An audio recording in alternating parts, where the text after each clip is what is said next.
Friends, मैं शोभा आपका अपने चैनल शोभा विलेज ब्लॉग में बहुत बहुत स्वागत करती हूँ और आशा करती हूँ कि आप लोग अपने परिवार के साथ जहाँ भी होंगे स्वस्थ होंगे, मस्त होंगे और मैं भी अच्छी हूँ। तो यहाँ पर मैं गांव से आई हुई हूँ तमकुही अपने बच्चों के पास और मैं 2 हफ्ते के बाद आई हुई हूँ। और देखिए सारा सामान कितना बिखरा हुआ है और बच्चे पढ़ने जाते हैं तो जहाँ भी है बैग ला कर के बिस्तर पे ही रख देते हैं।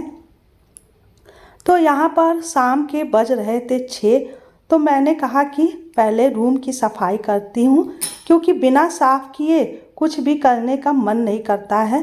तो क्योंकि साफ़ रहता है तभी मन भी लगता है।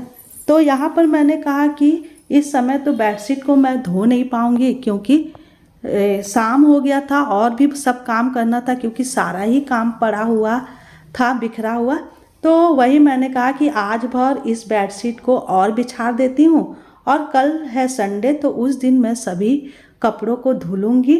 तो यहाँ पर देखिए मैं बिस्तर को झाड़ दे रही हूँ क्योंकि आजकल ना गर्मी भी बहुत पड़ रहा है, बहुत ज़्यादा धूल उड़ रहा है। तो वही बेडशीट जो है वो भी काफ़ी धूल से भर गया था और वैसे तो मेरे हस्बैंड और बच्चे झाड़ते होंगे लेकिन फिर भी धूल था तो मैंने कहा लाओ इसको झाड़ करके और साफ़ करके बिछा देती हूँ। और देखिए यहाँ पर फिर से मैंने उसी बेडशीट को झाड़ करके बिछा दिया है। मैंने सोचा कि आज भर और इस बेडशीट को बिछा रहने देते हैं और कल तो धुलना ही है। तो वही मैंने इस बेडशीट को झाड़ करके और बिछा रही हूँ। और इधर जो है देखिए तार पे कपड़े भी आपको टंगे टंगे दिख रहे हैं।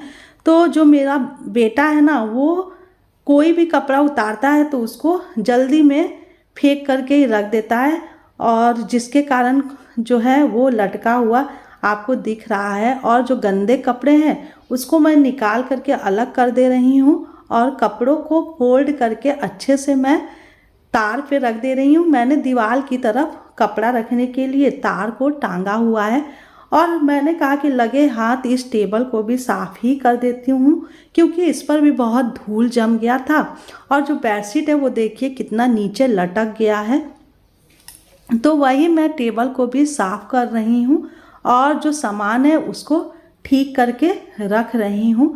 तो जो सामान यहाँ पर रखा है उस पर भी बहुत ज़्यादा धूल जम गया है, लग ही नहीं रहा है कि कभी इसको साफ़ भी किया गया है क्योंकि आजकल धूल ही बहुत ज़्यादा उड़ रहा है। कितना भी आप साफ़ करिए लेकिन धूल से सामान भर ही जाता है।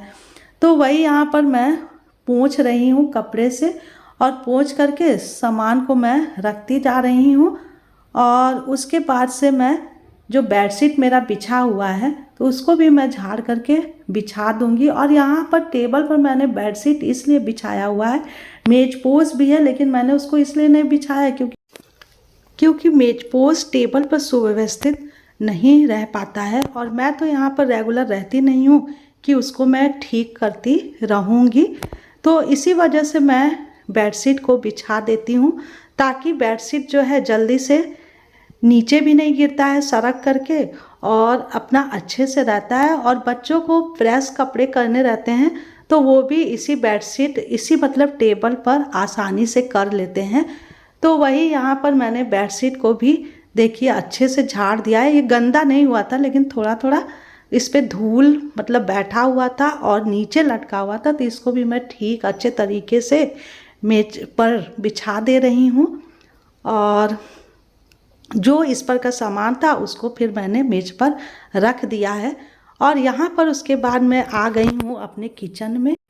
तो किचन भी काफ़ी गंदा हो गया था और मैं रहती हूँ तो हमेशा किचन को साफ़ करती रहती हूँ, झाड़ती रहती हूँ। और डेस्कटॉप भी गंदा लग रहा था क्योंकि हमारे घर में चूहे भी बहुत ज़्यादा हैं, वो भी गंदा कर देते हैं। तो यहाँ पर मैंने चूल्हे को भी देखिए साफ़ कर रही हूँ, कपड़े से भिगा करके पोंछ रही हूँ। और जो डेस्कटॉप था उसको भी मैं पूरा डेस्कटॉप कपड़े से भिगा करके पोंछ दी हूँ। और जो चकला बेलन है तो वो भी गंदा हो गया था तो मैंने कहा कि इसको भी धुल करके रख देती हूँ। तो उसको भी मैंने धुलने के लिए सिंक में डाल दिया है। और जो गैस के ऊपर का जो चूल्हा होता है तो उसको भी मैं ऐसे ही नॉर्मली धुल करके और आज मैं रख दे रही हूँ। कल इसको अच्छे से धुलूँगी रगड़ रगड़ के। और इधर देखिए मैंने धुल करके और अपने चूल्हे पर रख दिया है और चकले बेलन को भी धुल करके रख दी हूँ मैं। और इधर मेरा सिंक भी काफ़ी गंदा हो गया था, क्योंकि मैं काफ़ी दिन के बाद आई हुई हूँ तो बहुत ज़्यादा ही गंदा दिख रहा था। तो मैंने कहा कि साथ ही साथ क्यों ना सिंक को भी धुल ही देती हूँ। तो उसको भी मैंने साबुन लगा करके रगड़ रगड़ के साफ़ कर दिया है। और इधर मेरा बेटा लाया था तरबूज, तो उसको मैं पॉलीथीन से बाहर निकाल करके एक प्लेट में रख दे रही हूँ। और मैं सोची कि पहले काम ख़त्म कर लेती हूँ, तब उसके बाद से बच्चों को भी काट करके और दे देती हूँ और सभी बैठ करके खा लेंगे। तो यहाँ पर देखिए मेरे हस्बैंड जो महीने का सामान होता है तो उसमें से कुछ सामान ख़त्म हो गया था। जो सामान ख़त्म हो गया है तो उसका लिस्ट बना करके मेरे हस्बैंड ख़रीद करके और ला करके रख दिए थे। तो लेकिन उन्होंने ऐसे ही झोले में ही रख दिया था, उसको डब्बे में नहीं रखा था, क्योंकि जेंट्स लोग कहाँ उतना कर पाएंगे। लेकिन फिर भी मेरे जो बच्चे हैं और मेरे जो हस्बैंड है तो वो काफ़ी कुछ संभाल लेते हैं। और उसके बाद से उनको खाना भी बनाना रहता है, क्योंकि मैं तो वहाँ रहती नहीं हूँ, तो इस वजह से काफ़ी कुछ वो लोग कर लेते हैं। तो वही मैं सारा सामान देख रही थी कि क्या क्या आया हुआ है, तो उसको मैं झोले से निकाल करके और डेस्कटॉप पे रख रही थी। तो यहाँ पर चाय के पत्ती और साबुन वगैरह यही सब लाए हुए थे। दाल वाल ख़त्म हो गया था तो वो लेकर के आए हुए हैं।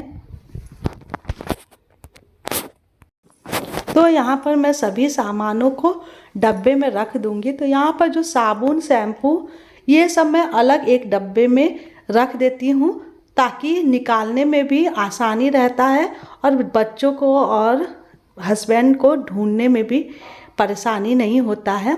तो वही अभी इन सब चीज़ों को मैं एक अलग ही डब्बे में भर करके रख दे रही हूँ।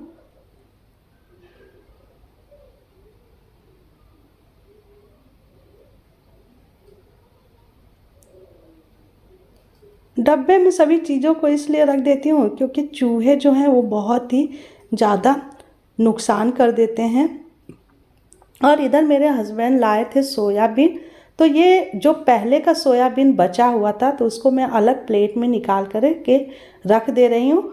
और जो अभी का लाया हुआ सोयाबीन है उसको मैं डब्बे में भर दे रही हूँ। और उसके बाद से जो पहले का सोयाबीन था उसको मैं बाद में रख देती हूँ, ताकि पहले उसी को हम यूज करेंगे। और इधर जो है दाल मेरे हस्बैंड लाए हुए थे, क्योंकि दाल ख़त्म हो गया था। तो मेरे यहाँ चने का दाल और मसूर का दाल और अरहर का दाल, तो तीनों को हम लोग एक में मिक्स करके और तब खाते हैं।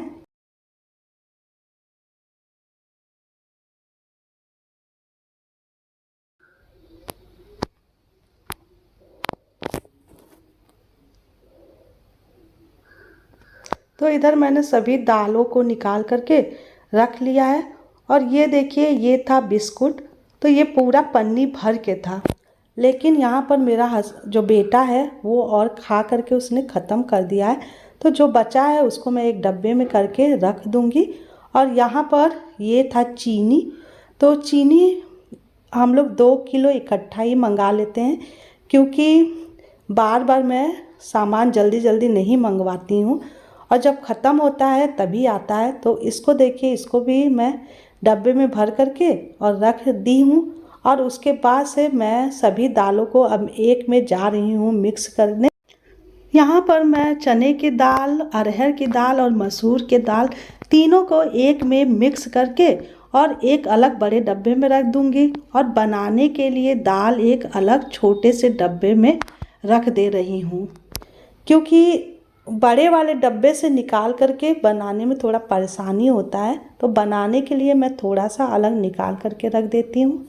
और उसके बाद से यहाँ पर देखिए मैं सभी डब्बों को पोंछ पोंछ करके रखती भी जा रही थी और उसके बाद से सामान भी डब्बों में रखती जा रही थी। तो यहाँ देखिए मैं दाल को भी डब्बे में भर करके और रख दे रही हूँ। तो यहाँ पर मैंने दाल को डब्बे में रख दिया है और इस तरह से मैंने सभी सामान को डब्बों में भर करके अच्छे तरीके से रख दिया है।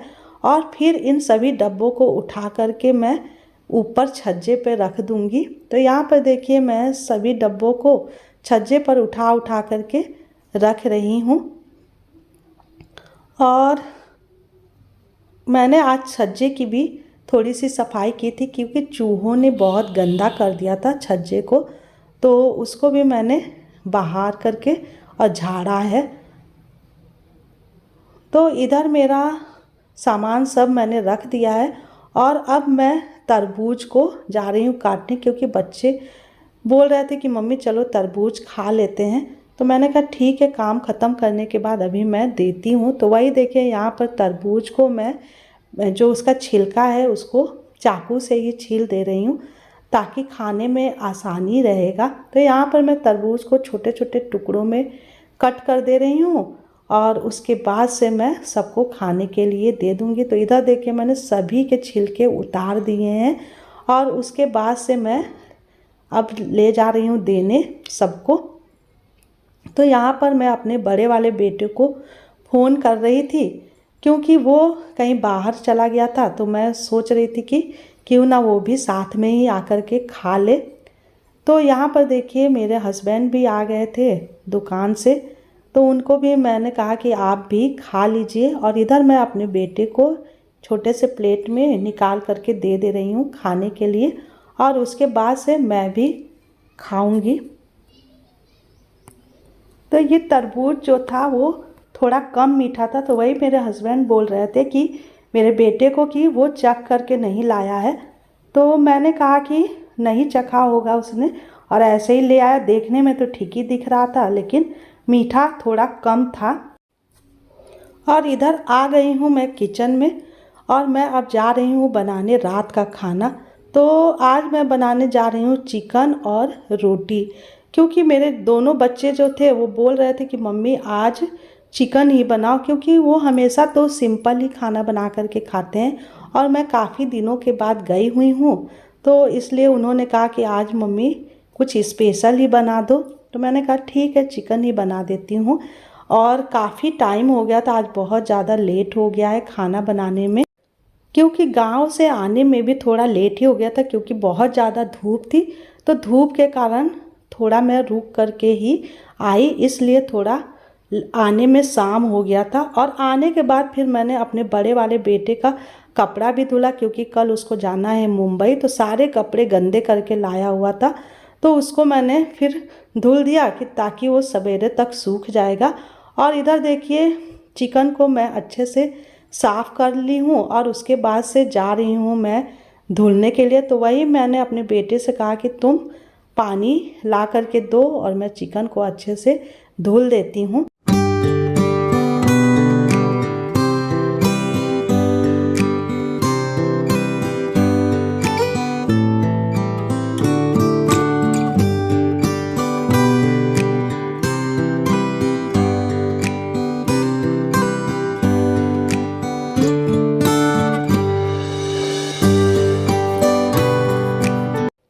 तो यहाँ पर मैंने चिकन को धुल करके साफ़ कर लिया है, और मेरा कढ़ाई भी इधर गर्म हो गया है। तो मैंने उसमें डाल दिया है सरसों का तेल, और मैंने फ़ोरन के लिए डाला है तेज़पत्ता और जीरा। तो जब मेरा जीरा थोड़ा चटकने लगेगा, तब मैं उसमें डालूँगी लहसुन की कलियाँ, और उसके बाद से लाल मिर्चा डालूँगी, और थोड़े से खड़े गरम मसाले जैसे कि लौंग, इलायची, थोड़ा सा दालचीनी और काली मिर्च 5 ठो। और जो बाकी का जो मेरा बचा हुआ लहसुन था, तो उसको मैंने कूट के और अदरक कूट करके रख लिया है। और इधर मेरा फ़ोरन हो गया है, तो उसमें मैंने डाल दिया है प्याज, और प्याज को थोड़ा मैं भूनने के लिए छोड़ दूंगी। तो यहाँ पर मेरा प्याज जो है वो भून गया था। तो उसके बाद से मैं उसमें डाल दे रही हूँ चिकन, और उसके बाद से चिकन को पहले मैं थोड़ा भूनने दूंगी। और इधर देखिए मेरा चिकन भी भून ही गया था। तो उसके बाद मैं डाल रही हूँ हल्दी, और यहाँ पर मैंने जो लिया है वो है धनिया पाउडर। और उसके बाद से मैंने थोड़ा सा जीरा पाउडर इसमें डाल रही हूँ, मतलब आधा चम्मच। और यहाँ पर मैं डालने जा रही हूँ, जितना तीखा आपको खाना है उस हिसाब से मैं इसमें लाल मिर्ची पाउडर डाल दी हूँ। तो यहाँ पर ना मसाले अभी मैंने डब्बे में नहीं भरे हुए थे, ऐसे ही रखा हुआ था। तो सारा काम ख़त्म करने के बाद मैं मसालों को डब्बे में रखूँगी। उसके बाद से मैंने स्वाद के अनुसार नमक डाल दिया था और डाल दिए थे गरम मसाले।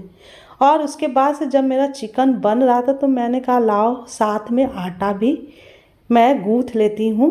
तो इधर मैंने आटे को अच्छे से छान करके और उसके बाद से उसको गूँथ रही हूँ,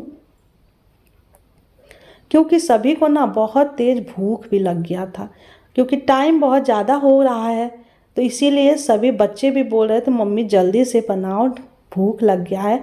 और मुझे भी काफ़ी भूख लग गया था। तो इधर देखिए मेरा चिकन भी बन रहा है और साथ में मैं बनाने जा रही हूँ रोटी। तो मैंने कहा जब तक चिकन बनेगा तब तक रोटी भी बन करके तैयार हो जाएगा, उसके बाद से सभी लोग साथ में बैठ करके खा लेंगे। तो फ्रेंड्स, आप लोगों से एक छोटी सी मेरी विनती है कि आप लोग मेरे चैनल को अधिक से अधिक सब्सक्राइब कीजिए और अधिक से अधिक वॉच कीजिए, लाइक शेयर कमेंट भी कर दीजिएगा। और जो बेल आइकॉन है उसको भी प्रेस ज़रूर कर लीजिएगा, ताकि जब भी मेरी वीडियो आए तो उसका नोटिफिकेशन सबसे पहले आपको आसानी से मिल जाए। तो फ्रेंड्स, आप लोग मुझे भी अधिक से अधिक सपोर्ट कीजिए, क्योंकि वीडियो बनाने में बहुत ही ज़्यादा मेहनत लगता है फ्रेंड्स। तो फ्रेंड्स, मैं कोशिश करूँगी कि मैं रेगुलर वीडियो डालूँ। तो यहाँ पर फ्रेंड्स देखिए मैं अपने रोटियों को बना ले रही हूँ और यहाँ पर मेरा चिकन भी लगभग बन करके अब तैयार हो गया है। देखिए कितना अच्छा कलर आया है और मैंने यहाँ पर रोटियों को भी बना लिया है। अब हम लोग सभी मिल कर के खाना खा लेंगे। और इधर देखिए ये अगले दिन सुबह का वीडियो है। यहाँ पर मेरा बेटा तैयार हो गया है, क्योंकि ये जा रहा है मुंबई। तो सारा पैकिंग हो गया है, मेरे हस्बैंड अभी इसको ले जा कर के और स्टेशन पर छोड़ने जाएंगे। तो फ्रेंड्स, अब मैं वीडियो को यहीं पर करती हूँ एंड। दीजिए मुझे इजाज़त, मिलूँगी आपसे नेक्स्ट वीडियो में। तब तक के लिए रखिए अपना ख्याल। Bye bye, take care.